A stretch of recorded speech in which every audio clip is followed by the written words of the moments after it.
About 50 years ago, an astronaut returning from the moon experienced things that he couldn't find a scientific explanation for.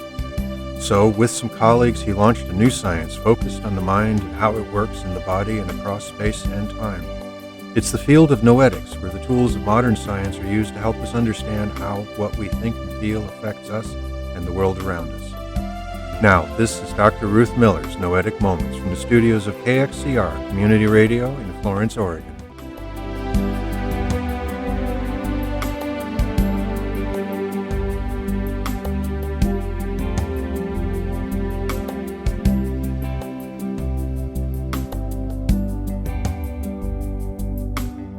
This is Noetic Moments, the show that explores what consciousness is, what it does, how it works, and how our lives could be very different if we understood it more fully.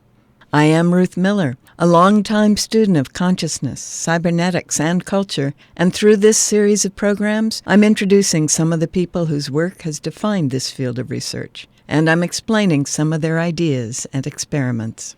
I'll also explore some relevant news items and answer questions that you send to my email address, ruth@noeticmoments.org. So far in these programs, we've learned that although the medical world defines consciousness as what we're aware of right now, most of what goes on in the mind is not in our conscious awareness at all, but goes on in unconscious processes. From Jung and Freud and other early researchers, we learned that our minds can be thought of as having three aspects.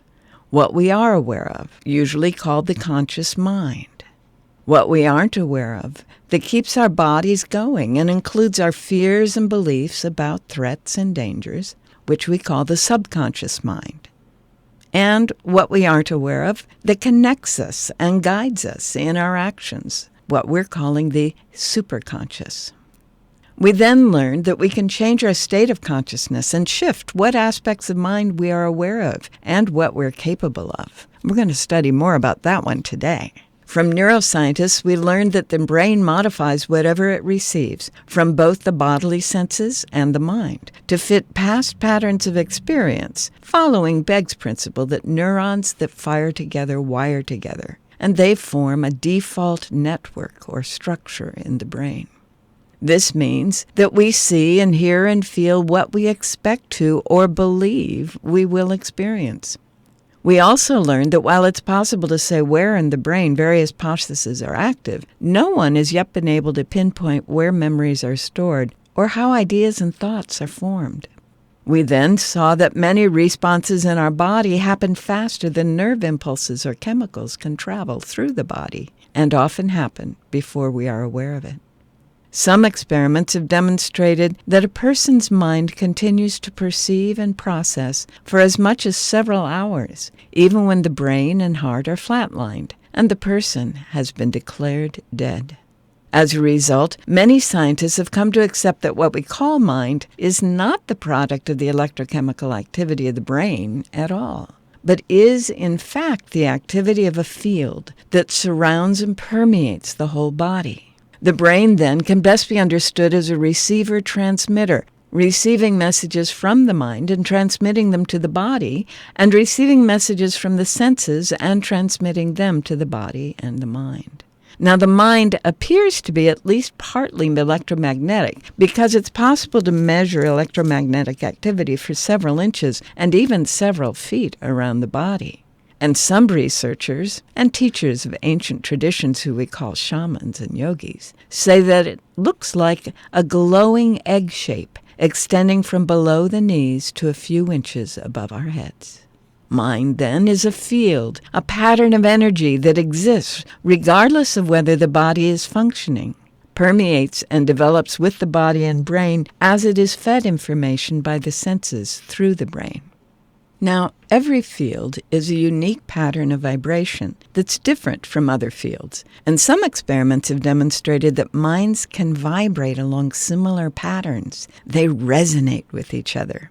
The bodies of these people and some of their pets have been observed to change when someone they're connected with turns attention their way, even though they can't be seen or heard doing so. We've learned that mind affects energy and matter in a variety of other ways as well. For example, in the famous double-slit experiments in quantum physics, the subatomic building blocks of the universe show up as energy or matter, depending on whether a mind is present to observe them. For decades now, individual programmers have changed the patterns of numbers in what should be random grids on their computer screens or printouts without touching the computer. And the collective human mind changes the readouts from random number generators on a network of computers that's run by the Global Consciousness Project in Princeton. Because of the nature of fields, and because of things like the Global Consciousness Project, a growing number of scientists are seeing our individual mind as part of a larger field, what Jung called a collective consciousness.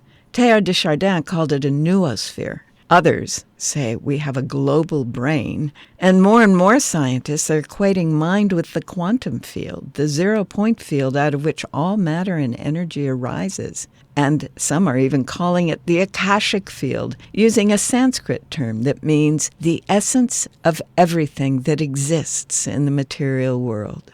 We also heard from researchers who are using the equations of quantum mechanics, relativity, and computer learning algorithms to describe a role for consciousness in the formation of matter.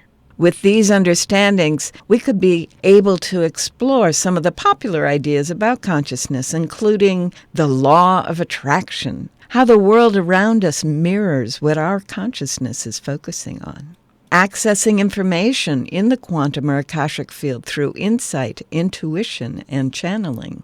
But we talked about how dreams affect the body and consciousness, and how music affects the brain and body and our connections with other fields of mind. The role of our state of consciousness in our healing process, how our belief in a treatment can help a patient experience healing, and the placebo effect, and how we can enhance or slow down our own healing through our thoughts, emotions, and visualizations.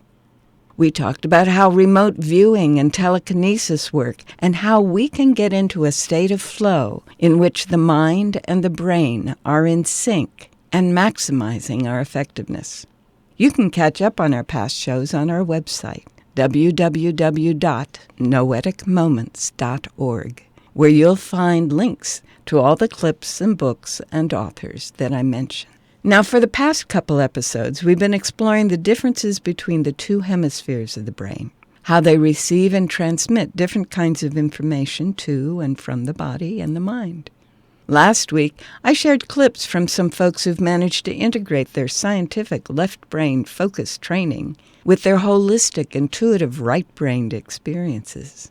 This week, I thought we'd look more at how we can shift our brain's normal default network from its left-brain focus training and encourage more inclusion of the right hemisphere's broader, expansive ways of operating. We need to start, of course, with accepting the fact that we're always using both hemispheres of the brain, but that some parts are sometimes more active than others. In most men, and during any process where we're focusing on a very specific item or problem, the front upper left quadrant of the brain is most active. It's receiving input from the senses, fitting them into its pre-existing network of connections, and evaluating that input to determine what signals to send to the motor cortex for action. No emotions are involved, no feelings, just the focused input, evaluation, and output. In most women, and during processes where we're relaxed with broad-range observation or meditation, the upper right rear quadrant of the brain is most active. It, too, is receiving input from the senses, but it's not evaluating, and rarely even comparing. And in fact, it appears to be taking more in from the field that we're calling mind than from the senses. So when we're relaxing in nature or reading a very good book, not focused on anything in particular, we feel more than we think. The feeling we're talking about here is not emotions. They come from the deeper core of the brain and are triggered by the activity of the upper cortex. No, the feeling we're talking about here is, well, past understanding. It's usually called peace or calm or simply being. And when we're in that state, which can also be induced by the random patterns of sound in the shower, or on the road, when we're feeling that calm, openness, that's when what have been called our inner senses become available to us. Here's a description by Michael Robbins that explains them.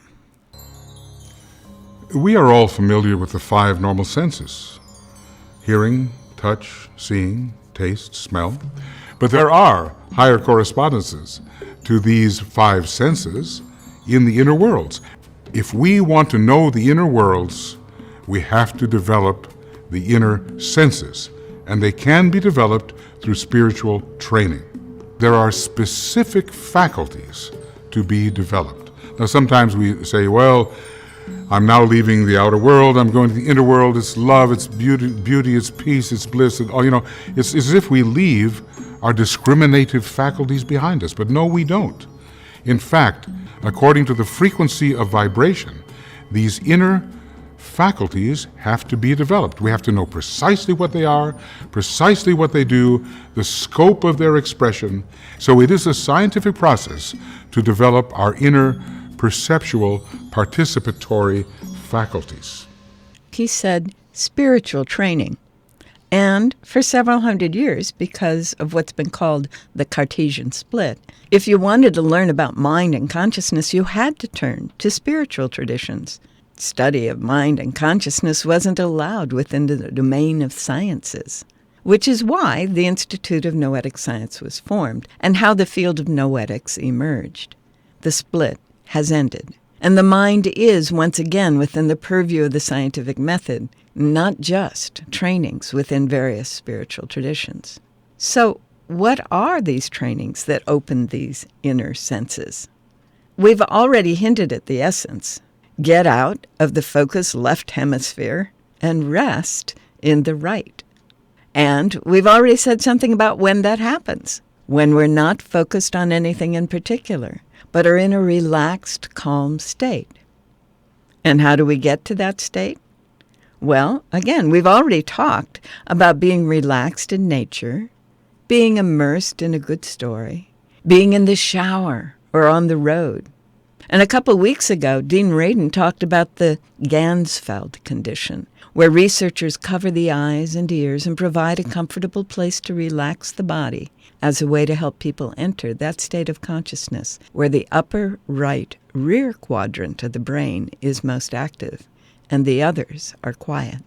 In her groundbreaking book, The Nature of Personal Reality, Jane Roberts allowed her own inner awareness to be expressed and to guide others. Here's Brian Scott reading about the inner senses from that book. There are inner senses as well as physical ones. These will enable you to perceive reality as it exists independently of the physical world. You must learn to recognize, develop, and use these inner senses. The methods are given in the material, but you cannot utilize the material until you understand it. The material itself is, if you'll forgive the term, cleverly executed, so that as you grapple to understand it, you are already beginning to use abilities beyond those that you take for granted. You must, first of all, cease identifying yourself completely with your ego and realize that you can perceive more than your ego perceives. You must demand more of yourself than you ever have before. The material is not for those who would deceive themselves with pretty packaged ribbon truths that are parceled out and cut apart so that you can digest them. That sort of material serves a need, but our material demands that you intellectually and intuitively expand. One student had a guest with her, Mary, who wrinkled up her forehead when Seth finished speaking. But if we momentarily put aside the ego, she said to me, you won't be unconscious? I didn't have a chance to answer. Seth answered for me, his way. You are an identity, he said. Pretend that you hold a flashlight, and the flashlight is consciousness. You can turn this light in many directions, but instead you are in the habit of directing it along one certain path, and you have forgotten that there are other paths. All you have to do is swing the flashlight in other directions. When you shift it, the path upon which you have been focusing will momentarily appear dark, but other realities and images will become available to you, and there is nothing to prevent you from swinging the flashlight back to the earlier position. You have more than one conscious mind. We want you to change the channels of your awareness. If you consider the conscious mind that you usually use as one door, then you stand at the threshold of this mind and look out into physical reality, but there are other doors. You have other conscious selves. You are not expected to become unconscious then. There is no need to feel that when you block out the ordinary conscious mind, there's only blankness. It is true that when you close one conscious mind door, there may be a moment of disorientation before you open another. It is also true that you may need to learn the methods by which you can perceive other realities, simply because you are not used to manipulating these other conscious portions of yourself.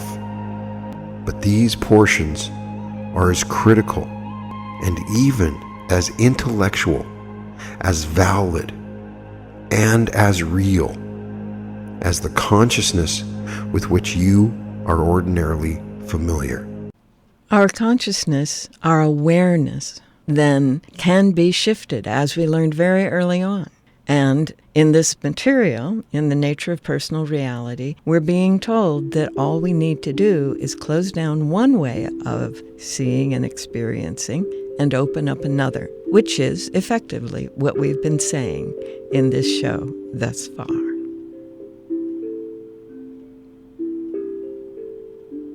Well, if you just tuned in, you are listening to Noetic Moments, the show that explores what consciousness is, what it does, and how our lives could be better if we understood it more fully. I am Ruth Miller, and that sound tells me we need to look at a book, and maybe even what's going on in the world today, or what you, the listeners, have asked me about. Today, we're going to look at the book that we were just listening to. It's called The Nature of Personal Reality by Jane Roberts. And this was really one of the very few that were available when I first began studying consciousness. At the time, it was highly unique. Jane Roberts put it together in the 1960s based on work that she started doing in the 50s with her husband in a series of sessions for people who came to visit. Her husband took notes and recorded the sessions. The result is a series of books that are often difficult to read, but highly insightful and useful texts on the relationship between our mental states and our experience and our capacity to see beyond the norm.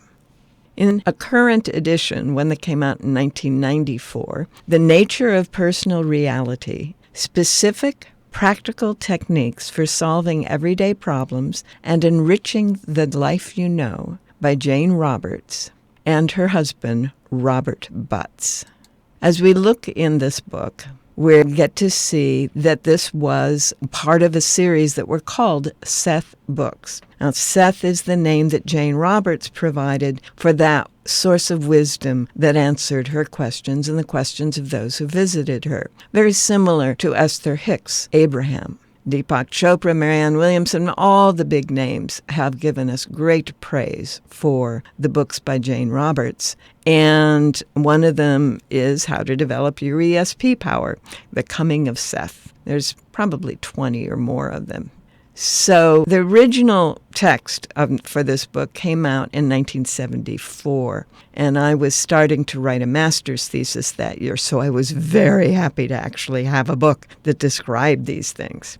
In part 1, it says where you and the world meet. And chapter 1 is the living picture of the world. And chapter 2 is reality and personal beliefs. In Chapter 3, she talks about suggestion, telepathy, and the groupings of beliefs. Chapter 4, your imagination and your beliefs, and a few words about the origin of your beliefs. Chapter 5, the constant creation of the physical body. Chapter 6, the body of your beliefs and the power structures of beliefs. Chapter 7, the living flesh. Chapter 8, health, good and bad thoughts, and the birth of demons, in quotes. Chapter 9 is natural grace, the frameworks of creativity and the health of your body and mind, the birth of consciousness. And that's all just part 1. When we get into part 2, she says, your body as your own unique living sculpture, your life as your most intimate work of art, and the nature of creativity as it applies to your personal experience. So chapter 10, the nature of spontaneous illumination and the nature of enforced illumination, the soul in chemical clothes. Talking a little bit about the use of drugs there. Chapter 11, the conscious mind as the carrier of beliefs, your beliefs in relation to health and satisfaction. Chapter 12, grace, consciousness, and your daily experience. 13, good and evil, personal and mass beliefs, and their effect upon your private and social experience. Chapter 14, which you, which world, your daily reality as the expression of specific probable events. And 15, more which you, which world, only you can answer how to free yourself from limitations. Chapter 16, natural hypnosis, a trance is a trance is a trance. And then in 17, more natural hypnosis, healing and the transference of physical symptoms into other levels of activity. In Chapter 18, she talks about inner storms and outer storms, creative destruction, in quotes, the length of the day and the natural reach of a biologically based consciousness. 19 goes into the concentration of energy and the present point of power. 20, the dream landscape, the physical world, probabilities and your daily experience. 21, affirmation, love, acceptance, and denial. And 22, more on affirmation, the practical betterment of your life and the new structuring of beliefs. As Jane put together this material, she says, for years I've been confused, trying to find Seth in the usual true and false world of facts. There, he's accepted as an independent spirit, a spirit guide by those with spiritualistic beliefs, or as some displaced portion of my own personality by the scientific community. I couldn't accept either idea, at least not in undiluted form. If I said, quote, look, people, I don't think Seth is a spirit in the way you mean, then this was interpreted as an acknowledgement that Seth was only a portion of my own personality. Some people thought that I was trying to put Seth down or deny them the aid of a super being, when at last they thought they'd found one. Actually, she says, I think that the selves we know in our normal life are only the three-dimensional actualization of other source selves from which we receive our energy and life. She explains all of that in another book, which I really enjoy and often recommend, called The Education of Oversoul 7. She keeps going in this introduction. She says that intuitively and emotionally, we often understand more than we intellectually realize. Trying to define revelatory knowledge, or a Seth, in terms of our limited ideas about human personality is like trying to translate, say, a rose to the number 3, or trying to explain one in terms of the other. So this is what she's thinking about the material that she has developed here and provided for us. Now, as I suggested, this is a difficult to read book because the way they've put it together, you get descriptions of how they came to be in that moment, who's present, what's going on. Then we get the text that is provided through the voice, which has been recorded and which Robert Butts has taken notes of as they've gone along. And that voice has different names for Jane and Robert, so sometimes that's a little confusing too. But I'll just give you a couple of quotes from that voice. Your conscious thoughts can be great clues in uncovering obstructions. you are not nearly as familiar with your own thoughts as you may imagine. They can escape from you like water through your fingers, carrying with them vital nutrients that spread across the landscape of your psyche, and all too often carrying sludge and mud that clog up the channels of experience and reality. Isn't that marvelous? Later on, this voice, through Jane, says, each thought has a result in your terms. The same kind of thought habitually repeated will seem to have a more or less permanent effect. If you like the effect, then you seldom examine the thought. If you find yourself assailed by physical difficulties, however, you begin to wonder what is wrong. Sometimes you blame others, your background, or a previous life. If you accept reincarnation, you may hold God or the devil responsible, or you may simply say, that's life, and accept the negative experience as a necessary portion of your lot. You may finally come to a half understanding of the nature of reality and wail, I believe that I've caused all these ill effects, but I find myself unable to reverse them. If this is the case, then regardless of what you've told yourself thus far, you still do not believe that you are the creator of your own experience. And so The Nature of Personal Reality by Jane Roberts, a Seth book, came out originally in 73, 74, republished a bunch of times because, well, it's really useful and a lot of people really like it. Well, once more, I've run out of time. I was going to tell you about this neat thing that's been discovered, but we'll talk about that next time. We are out of time for today, but remember, you can continue the exploration on our website, www.noeticmoments.org, where there is a list of the titles and other resources associated with each show that is archived on the site, and where you can send me your comments and questions, which I will do my best to get answered the next time we're on the air. For now, thanks for joining me here on Noetic Moments, recorded in the studios of KXCR Community Radio in Florence, Oregon. Have a wonderful week. You've been listening to Dr. Ruth Miller's Noetic Moments. This program is produced in the studios of KXCR Community Radio in beautiful Florence, Oregon, supported by you, our listeners. Our theme music is Tumbling Planets, composed and performed by Jeff Lovejoy. To hear this program again or learn more about Noetic Sciences, search our website, www.noeticmoments.org.